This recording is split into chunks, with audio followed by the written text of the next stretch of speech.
ഒറ്റ രാത്രിയിൽ നിമിഷങ്ങൾ കൊണ്ട് മലനിരകൾ കണ്ണീരിൽ കുതിർന്ന നാളുകളിലേക്ക് വയനാട് തിരിഞ്ഞു നോക്കുകയാണ്. മുണ്ടക്കൈയും ചൂരൽമലയും പുഞ്ചിരിമട്ടവുമെല്ലാം ഉറക്കച്ചടവോടെ കണ്ണു തുടച്ച ആ രാത്രി പ്രകൃതിയുടെ ഒരു വലിയ കോപത്തിന്റെ നേർക്കാഴ്ചയായിരുന്നു അത്. 2024 ജൂലൈയിലെ ആ കറുത്ത പുലരിയിൽ ചിതറിത്തെറിച്ച മനുഷ്യജീവിതങ്ങളുടെ ബാക്കിപത്രമാണ് ഇന്ന് നമ്മൾ കാണുന്നത്. ദുരന്തം നടന്ന് 2 വർഷങ്ങൾ പിന്നിടുമ്പോഴും കൽപ്പറ്റയിലെ എൽസൺ എസ്റ്റേറ്റിൽ ഉയരുന്ന ടൗൺഷിപ്പിൽ ആ മനുഷ്യർ കണ്ണീരോടെ ഒത്തുകൂടുന്നത് നാം കണ്ടു. ഈ മഴ കാണുമ്പോഴും പുഴയിൽ വെള്ളം പൊങ്ങുമ്പോഴും ഭയങ്കര പേടിയാണ് എന്ന് നെഞ്ചിൽ കൈവച്ചവർ പറയുമ്പോൾ അതൊരു പ്രദേശത്തിന്റെ മാത്രം ഭയമല്ല, ജീവിച്ച മണ്ണിന്റെ വേരുകൾ അറുത്തുമാറ്റപ്പെട്ട ഒരു ജനതയുടെ നിസ്സഹായ അവസ്ഥയുടെ നേർചിത്രമാണ്. ഒരിക്കലും മായാത്ത നിലവിളികളാണ് ചൂരൽമലയിലെ മണ്ണിൽ നിന്നും നാം ഇന്നും കേൾക്കുന്നത്. അന്ന് വൈകുന്നേരം വരെ ചിരിച്ചു കളിച്ച് വർത്തമാനം പറഞ്ഞു പിരിഞ്ഞ അയൽക്കാരും കൂട്ടുകാരും കുട്ടികളും രാത്രിയുടെ യാതൊരു യാത്രാമൊഴിയുമില്ലാതെ ഓർമ്മകളായി മാറി. ചൂരൽമല പാലവും കടന്ന് ആർത്തലച്ചെത്തിയ മലവെള്ളപ്പാച്ചിൽ എല്ലാം തകർത്തെറിഞ്ഞു. ഉറങ്ങിക്കിടന്ന കുഞ്ഞുങ്ങളുടെ നിഷ്കളങ്കമായ മുഖങ്ങളും അമ്മമാരുടെ നെഞ്ചുപിടഞ്ഞുള്ള നിലവിളികളും ഇന്നും ആ മണ്ണിലെ അന്തരീക്ഷത്തിൽ തങ്ങി നിൽപ്പുണ്ട്. എല്ലാം നഷ്ടപ്പെട്ടു, അതൊന്നും മറക്കാൻ പറ്റുന്നതല്ല. ഒരുമിച്ച് ചിരിച്ചു കളിച്ച് ജീവിച്ചവരാണ്, വൈകുന്നേരം വർത്തമാനം പറഞ്ഞ് പിരിഞ്ഞവരാണ്. ഒന്നുറങ്ങിക്കഴിഞ്ഞപ്പോൾ പിള്ളേരൊക്കെ നഷ്ടപ്പെട്ടു. ഈ വാക്കുകളിൽ ഒതുങ്ങുന്നതല്ല ഒരു ജനതയുടെ നഷ്ടം. വീടും വസ്തുവകകളും മാത്രമല്ല, തലമുറകളായി അവർ കെട്ടിപ്പടുത്ത സ്നേഹബന്ധങ്ങളും കൂട്ടായ്മകളും ഒക്കെയാണ് ആ മലവെള്ളം കവർന്നത്.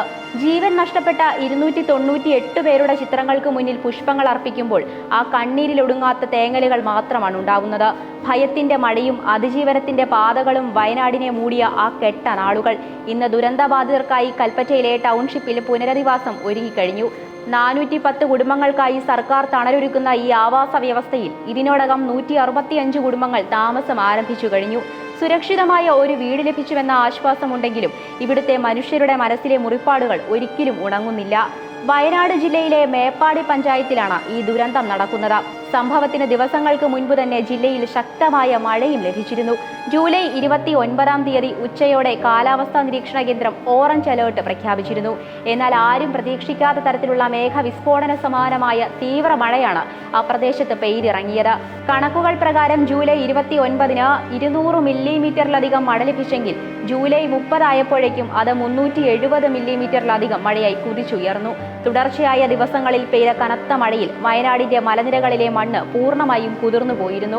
മണ്ണിന്റെ സ്വാഭാവിക ഉറപ്പ് നഷ്ടപ്പെടുകയും ഭാരം താങ്ങാനാവാതെ കുന്നുകൾ ഇടിയാൻ തയ്യാറെടുക്കുകയും ചെയ്ത ആ നിർണായക ഘട്ടത്തിലാണ് ആ ദുരന്തം സംഭവിച്ചത്. 2024 ജൂലൈ 30 പുലർച്ചെ 1:15 ആദ്യത്തെ വൻ ഉരുൾപൊട്ടൽ ഉണ്ടാകുന്നത്. പുഞ്ചിരിമട്ടത്തിന്റെ മലനിരകളിലാണ് ഇതിന്റെ തുടക്കം.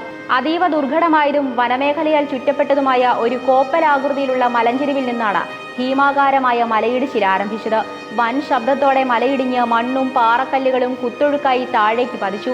ആദ്യത്തെ ആഘാതം കെട്ടടങ്ങും മുൻപ് പുലർച്ചെ 4:10 രണ്ടാമത്തെ വലിയ ഉരുൾപൊട്ടൽ മുണ്ടക്കൈ പ്രദേശത്തും തൊട്ടുപിന്നാലെ ചൂരൽമലയിലും ആവർത്തിച്ചു. ഇതോടെ ഇരുവാപ്പുഴയുടെയും പുഞ്ചിരിമട്ടത്തു നിന്ന് ഒഴുകിയെത്തിയ വെള്ളത്തിന്റെയും ഗതി മാറി.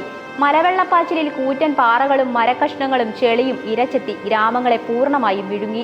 ഈ ദുരന്തത്തിന്റെ വ്യാപ്തി ഇരട്ടിയാക്കിയ ചൂരൽമലയിലുണ്ടായ നടുക്കുന്ന കാഴ്ചകളാണ്. മുണ്ടക്കൈയെയും അട്ടമലയെയും ചൂരൽമലയെയും ഒക്കെയായി ബന്ധിപ്പിച്ചിരുന്ന ഏക ആശ്രയമായ പ്രധാന പാലം ഉരുൾപൊട്ടലിൽ തകർന്നു തരിപ്പണമായി. 100 കണക്കിന് കുടുംബങ്ങളാണ് ഒറ്റപ്പെട്ടത്. ഇരച്ചെത്തിയ വെള്ളം റോഡുകളും വീടുകളും വിഴുങ്ങി. വലിയൊരു പ്രദേശം തന്നെ അപ്രത്യക്ഷമായി. വെള്ളച്ചാട്ടത്തിന്റെ രൂപത്തിൽ വന്ന മണ്ണും വെള്ളവും റോഡുകൾക്ക് പകരം വലിയ തോടുകളോ പുഴകളോ ആയി ഭൂപ്രകൃതിയെ മാറ്റിമറിച്ചു. സെക്കൻഡുകൾക്കുള്ളിൽ ഉറക്കമുണർന്ന ജനങ്ങൾക്ക് എന്ത് ചെയ്യണമെന്നറിയാത്ത അവസ്ഥയായിരുന്നു.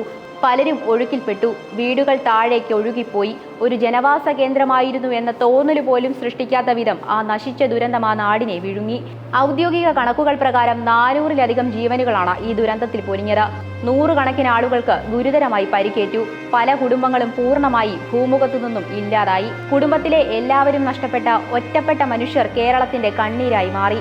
തിരിച്ചറിയാനാകാത്ത വിധം ഛിന്നഭിന്നമായ മൃതദേഹങ്ങൾ ചാലിയാർ പുഴയിലൂടെ കിലോമീറ്ററുകളോളം ഒഴുകി.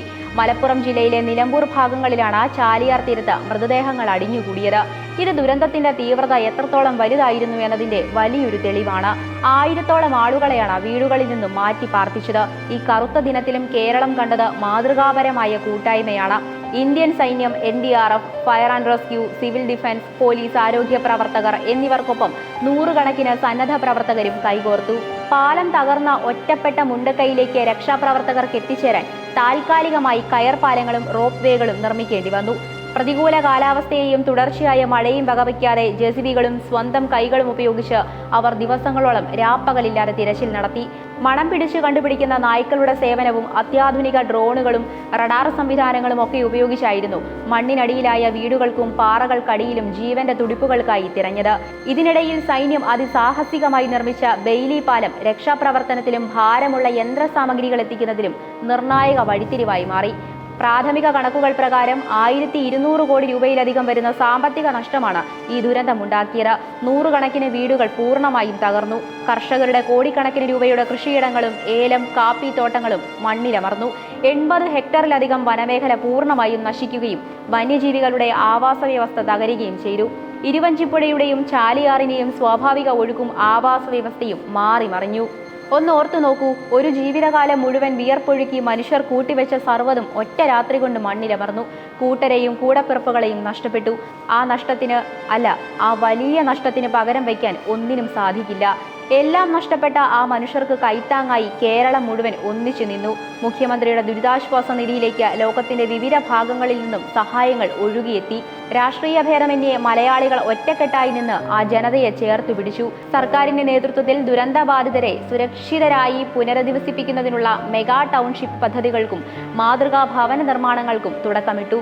മാനസികമായി തളർന്നുപോയ കുട്ടികൾക്കും സ്ത്രീകൾക്കും പ്രത്യേക കൗൺസിലിംഗും വിദ്യാഭ്യാസ സഹായങ്ങളും നൽകി സമൂഹം അവരെ വീണ്ടും കൈപിടിച്ചുയർത്തി. വലിയ മഴ പെയ്യുമ്പോഴും കാറ്റടിക്കുമ്പോഴും പുഴയിൽ വെള്ളം പൊങ്ങുമ്പോഴും അവരുടെ നെഞ്ചിടിപ്പ് കൂടുന്നു. ഉറക്കമില്ലാത്ത രാത്രികൾ അവരെ ഇന്നും വേട്ടയാടുന്നുണ്ട്.